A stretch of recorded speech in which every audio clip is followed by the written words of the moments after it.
What I'm about to say, you will never be able to verify. The room you're sitting in right now, the weight of the phone in your hand, the sound of a car outside your window. How do you know any of it is real? You can't answer that. And it's not because you're not smart enough. It's because this question has never been solved by anyone in human history. In 2003, an Oxford philosopher named Nick Bostrom published a paper, and that paper quietly but completely stole the sleep of physicists and philosophers everywhere. His argument was simple enough to be terrifying.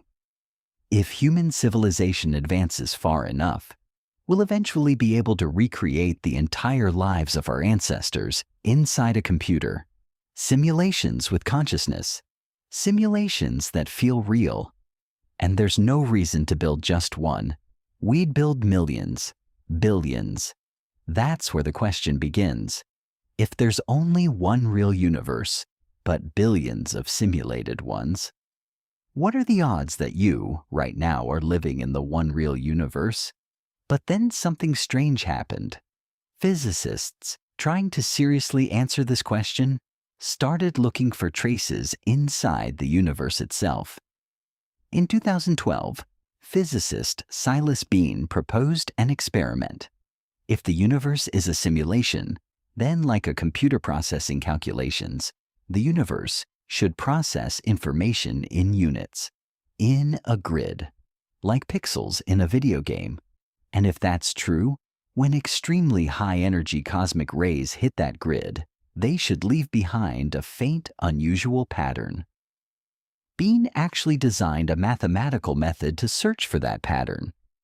This wasn't science fiction. This was a real experiment. This is where everything changed. Because around the same time, scientists in a completely different field were noticing something similar. The universe's most fundamental constants, the speed of light, Planck's constant, line up strangely well.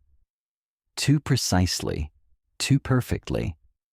As if the universe didn't just happen by chance, but as if someone had dialed in each value on purpose. Scientists call this the fine-tuning problem. And there are only two explanations. One, we got impossibly lucky. Two, someone set the values. But that wasn't even the worst part. In 2019, a physics paper was quietly published. It suggested that when you analyze the universe's background information, space doesn't appear continuous. It appears discrete. In simple terms, the universe isn't smoothly connected. It's broken into tiny, distinct units, like screen resolution. Is this definitive proof? No. Most physicists remain skeptical. It could be noise. It could be measurement error. But isn't it strange? Every time we look deeper into the universe, we keep finding traces that look designed. And here's the part almost no one talks about.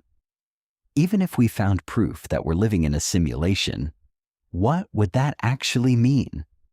Your pain would still feel real.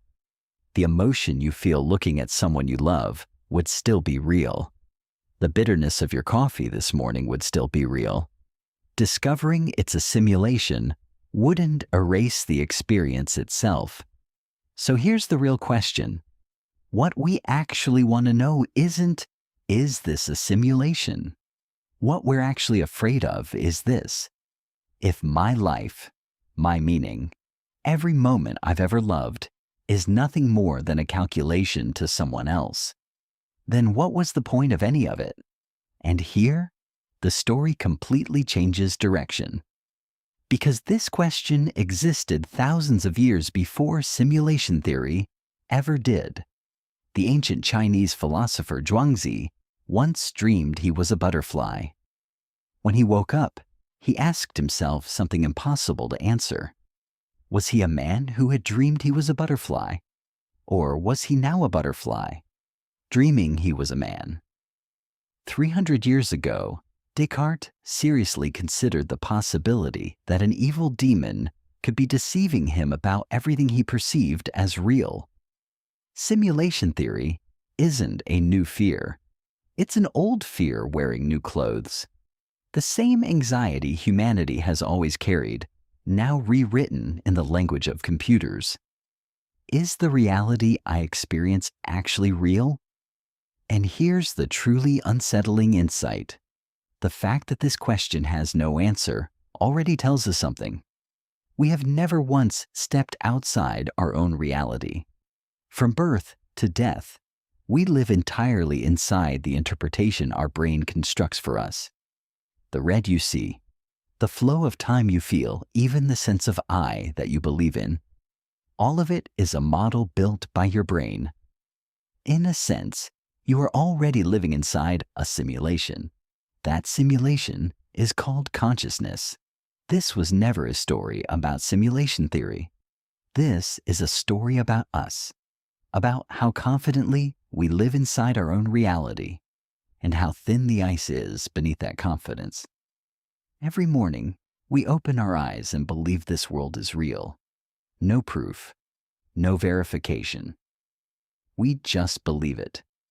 Maybe that's the only choice a human being can actually make, to live out a reality you can never prove anyway. So tonight, when you turn off the lights and lie down, this question will come back. Is this real? And maybe the real answer isn't whether it's real. Maybe what matters is that you are living it as if it is. And maybe that's enough.